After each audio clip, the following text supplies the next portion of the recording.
Hello, my friends, Evolutionary Energy Arts family. So, over here at The Independent, we have police taking suspect into custody for mailing multiple packages containing ricin to White House and Pentagon. So, two packages containing suspicious substances were delivered to the Pentagon, and another was intercepted at the White House. And, there's been a big buzz going on all over the internet, a real buzz going on about so many different things. And really, to me, I see it all as, first and foremost, it's all about dividing people into two separate camps. And, it's been this way in this country for a long time as we look at the Pentagon. But it just is getting worse. And in fact, there was an article on Russia Today that I don't think I pulled up and put in any videos, but it's just talking about the fact that this country, the United States, is more divided than ever. It's not even close. We thought we were divided in other generations, other times, other eras. It's more polarized than ever before, and I personally think it's all been done on purpose. As you know, we have divide and conquer and keep people looking over in one direction when there's other stuff going on in other directions. But the police and the FBI have taken the suspect in Utah into custody for mailing packages containing suspicious substances to President Donald Trump and the Pentagon, according to a police official. The suspect was identified in Logan, Utah, where the FBI conducted local police on Wednesday morning regarding the ongoing investigation into suspicious packages which were tested for the deadly toxin ricin. Envelopes containing suspicious substances were received earlier this week by the Pentagon, White House, and campaign offices for Senator Ted Cruz. It was not immediately clear if the packages sent to the White House and the Pentagon were related to the package sent to the Texas offices. And so, of course, the FBI is handling this and checking it out, and they do have somebody in custody. And, I watch everything suspiciously, and I think we all really should, just to see what is going on and always look for the signs of manipulation. The Fed's Powell, and this is the Federal Reserve Chairman, Jerome Powell, sees a remarkably positive outlook for the economy that may almost be too good to be true. A reporter asked Powell after last week's Fed meeting whether the outlook was too good to be true, and he said that, that's a reasonable question. So what do you make of that statement? Is that a reason to rein in the optimism? Because we have a lot of optimism going on in so many ways, and at the same time, in some circles we have a lot of despair. And so you can't deny some of the numbers, but can we trust the numbers as well? As we know, numbers can be manipulated. A very good friend of mine here, he's a numbers man. That's what he does. That's what he's always done. And, it just jokes about it and basically says, numbers can always be massaged. They could be tweaked. They could be just manipulated and maneuvered to give perhaps a slightly different outlook than what they are perhaps really indicating. So what are we really seeing here? The central bank chief said the jobless rate is running at 3.9%, and inflation is right around the Fed's goal of 2%. Historically low unemployment has fueled inflation and sometimes has forced the Fed into hiking interest rates rapidly. So while these two top-line statistics do not always present an accurate picture of overall economic conditions, a wide range of data on jobs and price supports a positive view. In addition, we're seeing many forecasters predicting that these favorable conditions are going to keep going.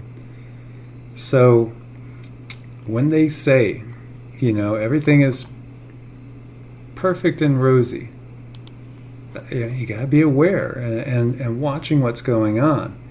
Rip-roaring hot jobs market sees private payrolls surge by 230,000, highest since February. Private payrolls went up by 230,000 in September, and this according to ADP and Moody's Analytics. way ahead of expectations for 185,000 and the 168,000 jobs reported in August. Moody's economist Mark Zandi said the current pace suggests an unemployment rate of close to 3% in a year. That's fabulous, right? So we're seeing all these good things, and yet there's some signs there that show there's things to be concerned about. Now, we talked about the New York stock market. I'm sorry, not stock market, real estate market. We were talking about the New York real estate market and how it's drying up. And one of the things to keep an eye on is the real estate market, because many times it's a harbinger of what's to come. And now we have bad news for home sellers in Dallas-Fort Worth. So one of the biggest U.S. home markets right here has all of a sudden a lot of homes for sale. Now, in many, many areas, there has been the biggest shortage of homes for sale that we have seen in a long time. And so this trend is really changing remarkably quickly. And so that is something to keep an eye on. And as we know, from the video we were talking about yesterday, we're talking about the buzz on a global monetary reset and pulling the plug on the whole system, and there being this huge reset, and that it's potentially just around the corner. So we're watching all these things very closely. So Dallas-Fort Worth area, which is a really large market, and it has one of the biggest increases right now going in the country in the number of homes listed for sale. So it ranked 8th among the 10 major U.S. markets with the greatest increase in home listings in September, up 14% from the same period a year ago. Local real estate market numbers show that almost 26,000 pre-owned single-family homes were listed for sale in August, with North Texas real estate agents. That's the highest volume in 6 years. And it's not just that area. Because, we could say, well, maybe it's got to do with the rain. All of a sudden they're getting flooded there in Texas. Maybe it has to do with the earth changes. But basically, we got the same sort of situation developing in Denver, and we've already talked about New York yesterday. So, we're covering some major markets here. As a major cold front slams Denver's housing market in September, home sales drop big as buyers go missing, especially in the luxury market. And, honestly, the people with the money, often they're very well informed, and sometimes they have insider info, and perhaps that's why they're the people with the money. So what are they doing? What are they seeing? Is this something very significant that we should really pay attention to? And, is this part of a bigger picture? Is it something ominous for the U.S., perhaps? Because while all this is going on, with all these wonderful numbers, of course, national debt's higher than ever, never slows down. So much of that debt is to countries that we're having issues with right now. And, those plugs could be pulled at any time. And there's a lot of things going on just underneath the surface. And these numbers and these type of stats are really they're alluding to something bigger, perhaps. A staggering number of troops are fat and tired, a new report says, and this is on Military Times. As you see that donut next to that camo. Wow. So a 2018 RAND report on health promotion and disease prevention has painted a grim picture of the military's physical fitness and sleep standards. The study featured roughly 18,000 randomly selected participants across each of the service branches, showed that almost 66% of service members are considered to be either obese or overweight, based on the military's use of a BMI index, a body mass index, as a measuring standard. Now, granted, if you're lifting weights, and you have a lot of muscle, you're going to have a high BMI. And perhaps you're not necessarily overweight or obese. But at the same time, as well, the case is that many are. And while the number of overweight service members is a cause for concern, it correlates with the obesity epidemic plaguing the U.S. Where as of 2015, 1 in 3 young adults are considered too fat to enlist, creating a difficult environment for recruiters to find suitable candidates for military service. Broken down by the service, the 2018 report lists the Army as the branch accounting for the highest percentage of overweight troops, with 69.4% of soldiers falling under that category.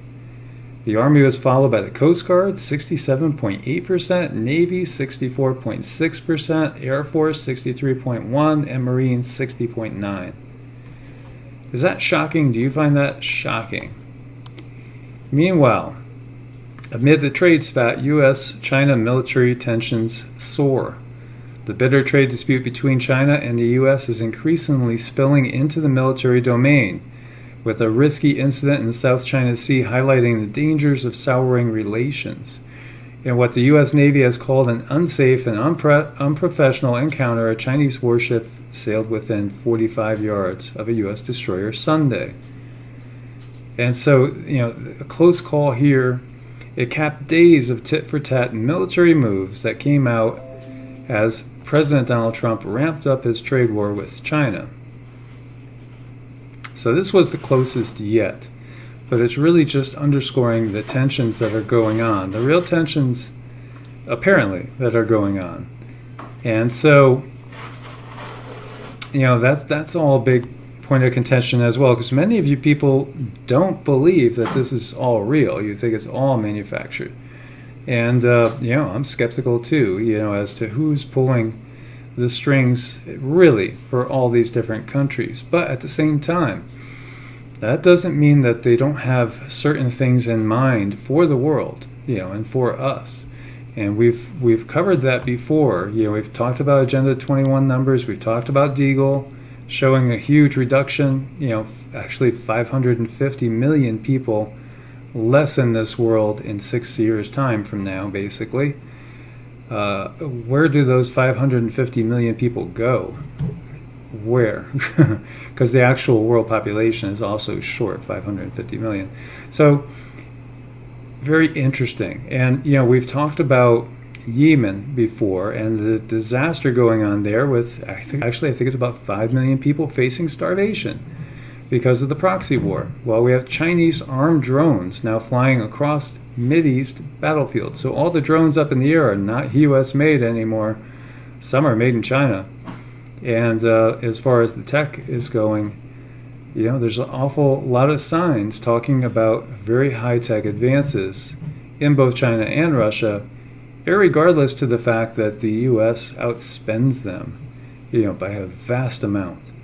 So this is in Dubai, the United Arab Emirates.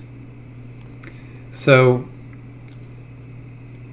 drones scare me. Yeah, they really scare me. I could so envision that, we see them on the battlefields, and soon we're going to see armed drones basically policing the streets.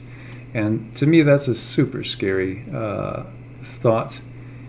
And unfortunately, it's probably part of the future that's going to be hard to get around.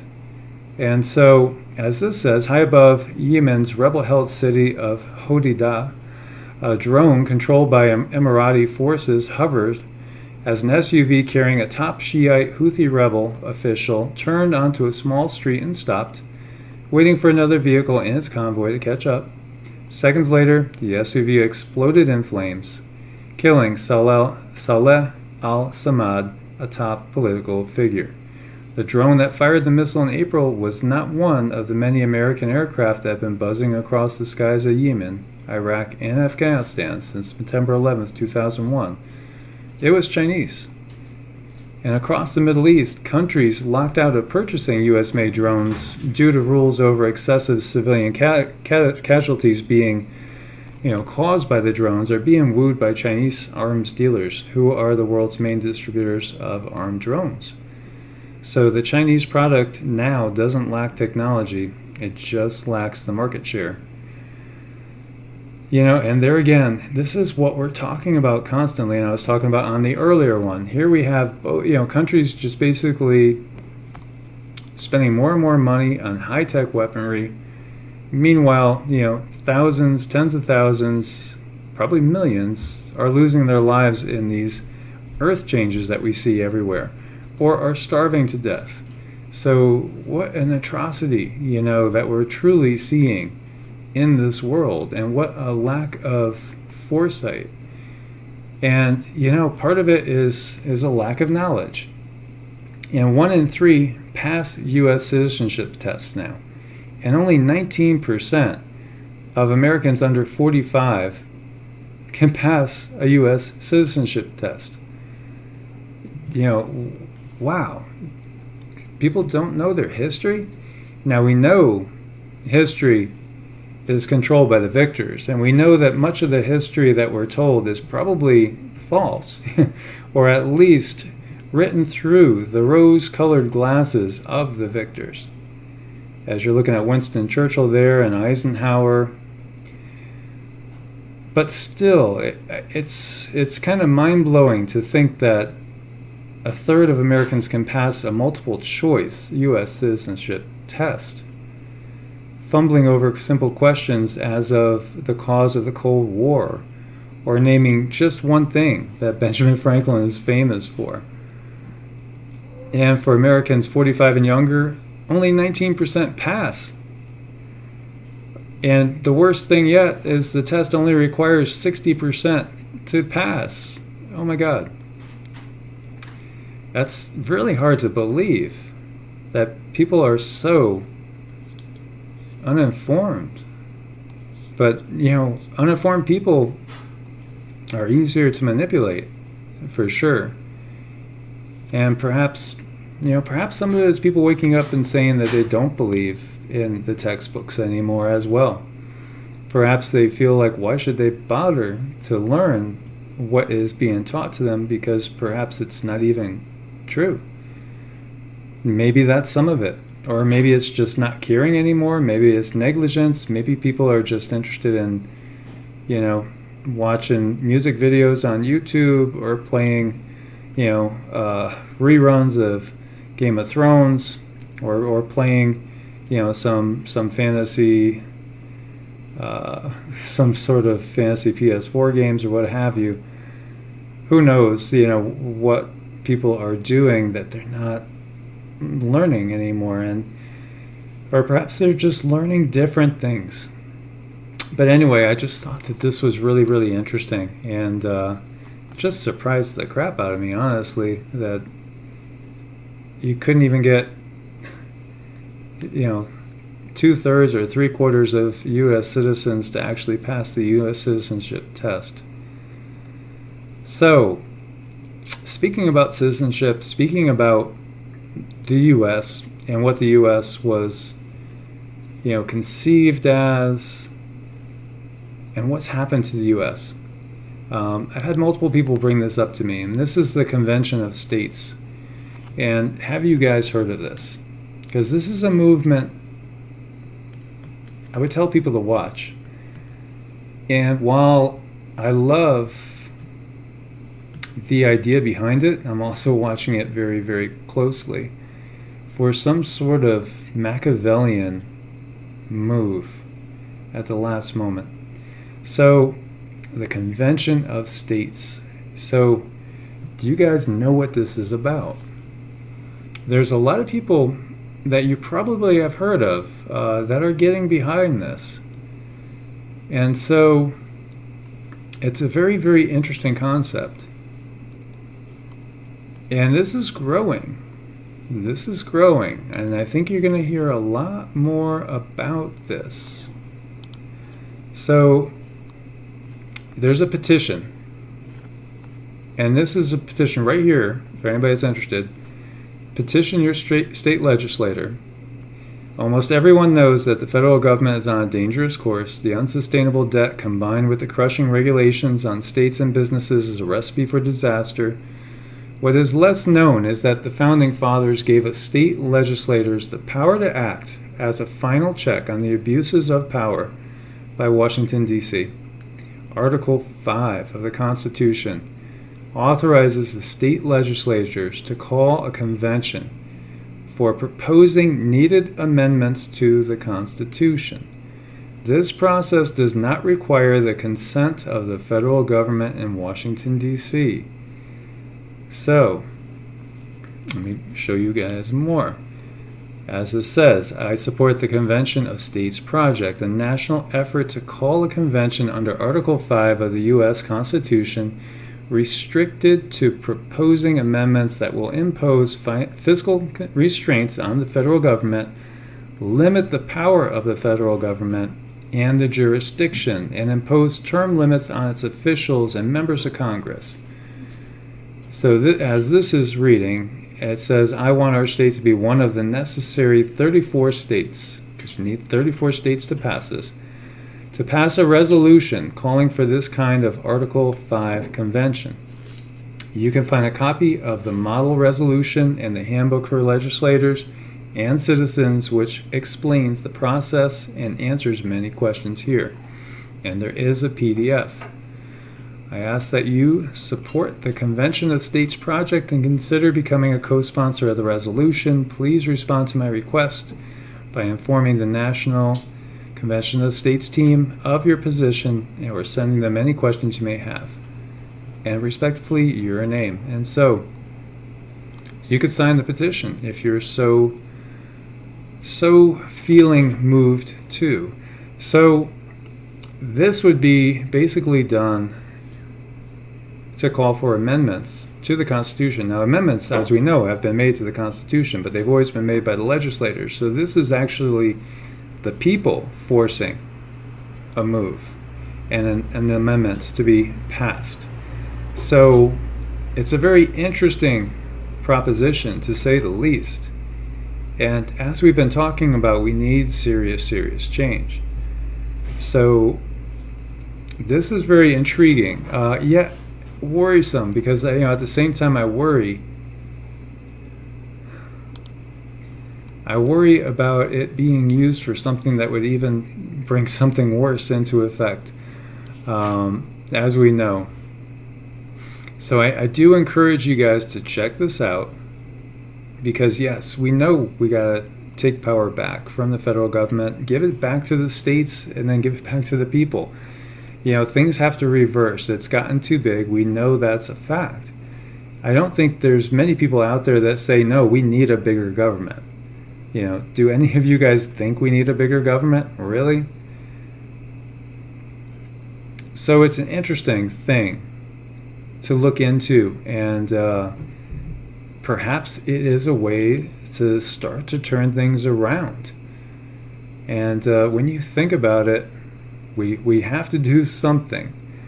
But as if you guys were watching the live show, it was brought up about Star Wars, and how, if you go back to the prequels, you had Senator Palpatine, who the whole time was the dark Sith Lord.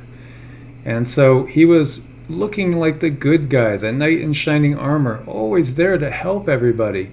And in fact, he is the Dark Lord. He is the evil one that's manipulating everything, causing all of this to come about, and playing both sides masterfully. So we must be aware of that. Must be aware of that potential in everything, and even some things that start with great intentions can be used, can be turned around, twisted, and used for the powers of darkness, so to speak. So I encourage you guys to check this out, see what you think. There's some great videos to watch in there. It's very interesting stuff. And let me know what you guys think about all this. As always, my friends, please do thumbs up to support the channel, subscribe, join our family, click the bell so you get all the notifications, and share with as many people as possible. Wake people up. People that are alert and awake are going to be less dangerous later on when the proverbial crap hits the fan. My friends, may you be blessed with abundant peace, love, happiness, and well-being, and always be kept safe in these times. Namaste, and God bless.